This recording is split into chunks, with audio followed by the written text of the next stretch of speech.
देखिए, माननीय Upendra Kushwaha ji JDU party में बहुत सारे उम्मीद लेकर आए थे और निश्चित तौर पर जब माननीय उपेंद्र कुशवाहा जी जेडीयू पार्टी को मजबूती प्रदान करने आए, जेडीयू पार्टी में अपनी उम्मीद को, सपना को सजाने आए और वो सपना आज टूटता नज़र आ रहा है क्योंकि जेडीयू पार्टी विलय करने जा रही है, समाप्त होने जा रही है। और माननीय उपेंद्र कुशवाहा जी जैसे बहुत सारे लोग होंगे जेडीयू पार्टी में, सबका सपना टूट रहा है। तो निश्चित तौर पर पार्टी तो कोई एक व्यक्ति से नहीं बनती है, पार्टी तो विचारधाराओं से जुड़ने वाली एक जमात से बनती है। तो सारे जमात के लोग आज चिंतित हैं, उसका नेतृत्व उपेंद्र कुशवाहा जी कर रहे हैं।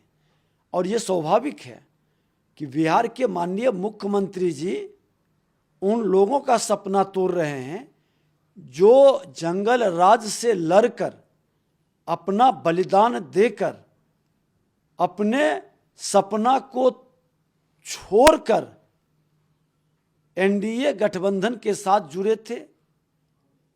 JDU party, BJP party Bihar के अंदर शांति और सामाजिक सद्भाव लाया था। आज माननीय मुख्यमंत्री जी उस सपना को तोड़ने के लिए जंगल राज को जनता राज कह करके गुंडा राज में तब्दील कर रहे हैं। इसलिए वो अगर जो लोगों के बीच विमर्श करते हैं मिल बैठ के, तो इसमें बुरा क्या है? सर, वहाँ को क्या नहीं दिया? एमएलए बनाया, लीडर ऑफ पार्टी का लीडर बनाया, राज्यसभा तक भेजा, 3 बार आया 3 बार गया, पता नहीं क्या हो गया उसको। जो खुद भिखारी हों वो दूसरे को क्या दे सकते हैं? माननीय मुख्यमंत्री नीतीश कुमार जी, आप तो श्रद्धेय जॉर्ज फर्नांडिस के उंगली पकड़ के भारतीय जनता पार्टी के गोद में आके बैठे थे। आपको भारतीय जनता पार्टी ने सांसद बनाया, आप तो चुनाव हार गए थे। भारतीय जनता पार्टी के श्रद्धेय अटल बिहारी वाजपेयी जी के कारण आप चुनाव जीते और केंद्र में मंत्री बनाकर एक पहचान दिया गया। बिहार में मुख्यमंत्री भारतीय जनता पार्टी ने बनाया।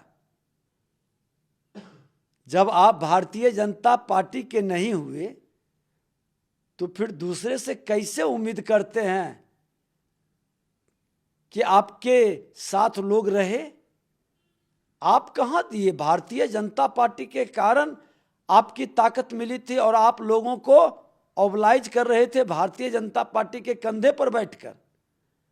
कुछ भी दिया गया है तो भारतीय जनता पार्टी के द्वारा दिया गया, लेकिन आप भारतीय जनता पार्टी का जब नहीं हुए, बिहार की जनता का जब नहीं हुए, जो बिहार की जनता 2/3 बहुमत दिया था, बिहार में कानून का राज स्थापित करने के लिए, सुशासन लाने के लिए, सामाजिक सद्भाव लाने के लिए, लेकिन आप तो उसी भ्रष्टाचारी के गोद में जातीय जहर के लहर के कहर से बिहार को प्रभावित कर रहे हैं। सर, क्या हम सिंधे फंक्शन जो है अब वो नाखुश होकर, क्योंकि वहाँ पे कांग्रेस के साथ और राष्ट्रवादी कांग्रेस पार्टी के साथ में मिलकर सरकार बनाई थी शिवसेना, जबकि चुनाव लड़ी थी बीजेपी के साथ में, तो क्या वो उपेंद्र कुशवाहा भी कुछ वैसा करने वाले हैं? क्या आप उपेंद्र कुशवाहा का समर्थन ले सकते हैं? देखिए, राजनीति में बड़ी तेजी से एक नया बदलाव हो रहा है।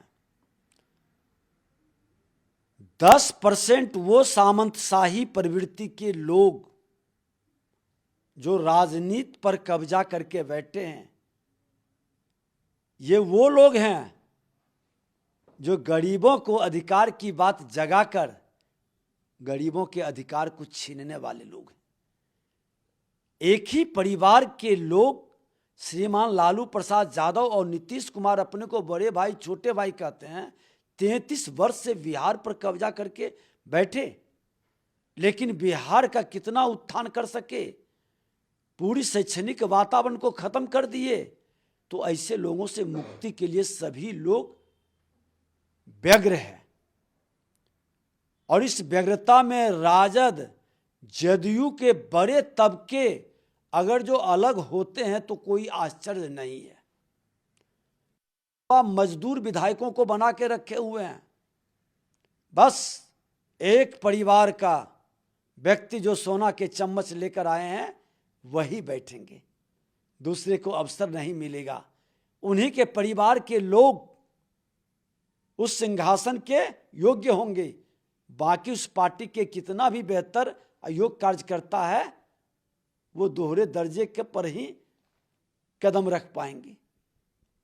तो बिहार के अंदर में क्षेत्रीय पार्टी के अंदर एक आक्रोश पनप रहा है, जो किस रूप में परिणित होगा ये भविष्य के गर्भ में है, लेकिन आक्रोश बढ़ते जा रहा है। देखिए, बातचीत तो बहुत लोग करते रहते हैं, लेकिन बातचीत करने का चर्चा बाहर में नहीं होती है। हमने जो बता रहे हैं कि मन के अंदर आक्रोश है, लोग कह रहे हैं कि मुझे बंधुआ मजदूर के तरह घुटन महसूस हो रही है और घुटन से बिहार को अब मुक्ति चाहिए। बिहार की जनता की यह आवाज है कि जो बंधुआ मजदूर के तरह कुशासन स्थापित करने वाले लोगों की जमात में बैठे रहेंगे, जनता उसको मुक्त कर देगी। सर, इसके पीछे कोई प्रमाण है क्या? बिहार में हालिया दिनों में कोई वैसी घटना देखने को मिली है सर? अब आप बताएं, जंगल राज में तो फिर भी एक नियम होता है, जंगल का भी अपना एक कानून होता है, लेकिन अब जंगल राज नहीं है। मुख्यमंत्री जिसको जनता राज बता रहे हैं, ये गुंडा राज में तब्दील कर गया है। अब सदन के अंदर देखे नहीं उप मुख्यमंत्री का किस तरह के बयान था, मुख्यमंत्री का किस तरह का तेवर था। वो तेवर क्या कहलाएगा? गुंडा राज नहीं कहलाएगा। आपने देखा कि आज गोपालगंज के अंदर किस तरह से साइकिल पर एक पढ़ने वाला, फौज की नौकरी करने की तैयारी करने वाला लड़का को पीट पीट कर मार दिया। किस तरह से जहरीली शराब से 100 से ज्यादा लोग मर गए, कई लोग अंधे हो गए, कोई समीक्षा करने वाला नहीं है। जहरीली शराब बैंड है, प्रतिबंध है, फिर कैसे पहुंच जाता है कई जिला को पार करते हुए। ये जंगल राज का रूप नहीं है क्या? आप बताइए, आरा के अंदर दिन दहाड़े दर्जन भर से ज्यादा हत्या हुई, पटना के अंदर दिन दहाड़े हत्या हो रही है, दुकानदारों से वसूली हो रही है, स्वर्णकारों पर लूटा जा रहा है। आज ही देखे हैं कि मुजफ्फरपुर के अंदर दिन दहाड़े एक बच्ची को उठा लिया, अपहरण कर लिया, सासाराम में गोली मार दिया। कितने जगह हर दिन दर्जन भर हत्या होती है। अब ये जंगल राज नहीं है, ये गुंडा राज है, और गुंडों के हवाले बिहार को मुख्यमंत्री जी ने कर दिया। अब उप मुख्यमंत्री मुख्यमंत्री के बनने के चक्कर में है, अब मुख्यमंत्री प्रधानमंत्री बनने का सपना टूटने के बाद कुर्सी बचाने में लगे हैं। एक आदमी कुर्सी खींच रहा है, दूसरे आदमी कुर्सी पकड़ रहा है। ये पकड़ने और खींचने के चक्कर में बिहार तो त्राहिमाम कर रही है।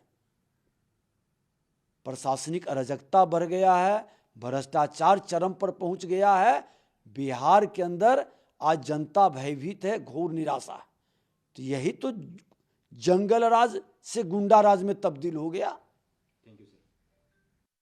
वहाँ पे सर एक मॉब लिंचिंग का मामला सामने आया है कि राजपूत के बच्चों को एक यादव मुखिया ने पीटा है, और सर अभी धारा 144 भी लागू की गई। वहाँ पे कैसे देखते हैं? देखिए, बहुत तनावपूर्ण स्थिति है। हमने पहले से कह रहा था, आज से 3-4 महीना कबल, कि ये जंगल राज नहीं है। मुख्यमंत्री जी जिसको जनता राज बता रहे हैं, गुंडा राज में तब्दील हो गया, खुल करके गुंडे हो रहा है। जिस तरह से सत्ताधारी दल के जो समर्थक हैं वो खुल के गुंडे कर रहे हैं, हत्या, अपहरण, लूट, बलात्कार कर रहे हैं। प्रशासन के लोग मौन खड़े हैं, क्योंकि सत्ता में बैठे राजनेता ऐसे अपराधियों को संरक्षित कर रहा है। और उसका परिणाम आज खुल के दिखाई पड़ रहा है। छपरा के अंदर 3-3 बच्चों को किस तरह से बेरहमी से पीट रहा है, वो चिल्ला रहा है, एक का डेथ हो जाता है। किसी सरकार में बैठे लोग की बयान नहीं आती है, इतना मनोबल कैसे बढ़ा।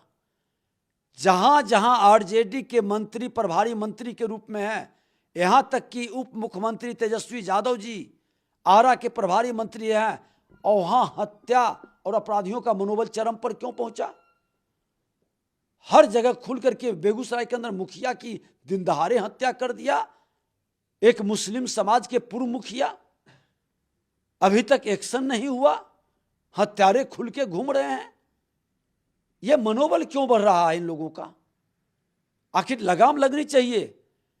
हर जात में क्रिमिनल और अपराधी होता है, लेकिन उसकी संख्या नगण्य है। हर जात में अच्छे लोग की संख्या ज्यादा है। सब जात के लोग भयभीत हैं बिहार के अंदर। अपराधियों का साम्राज्य आपस लौट गया। गुंडा राज स्थापित करने के लिए ये लोग जिस तरह से घटना कर रहे हैं, अच्छे लोग तो अभी फिर से बिहार से पलायन करने में लग गए हैं। अपनी इज्जत बचाने के लिए प्रशासन सुनता नहीं है। प्रशासन किसका सुने, मुख्यमंत्री का कि उप मुख्यमंत्री का? मुख्यमंत्री ने घोषणा कर दिया कि 25 का नेता ये होगा, लेकिन वर्तमान का नेता कौन है, ये प्रशासन भी दिग्भ्रमित है। इसलिए पूरी अराजकता का वातावरण बन गया है बिहार के अंदर, जिसका खामियाजा दिखाई पड़ रहा है।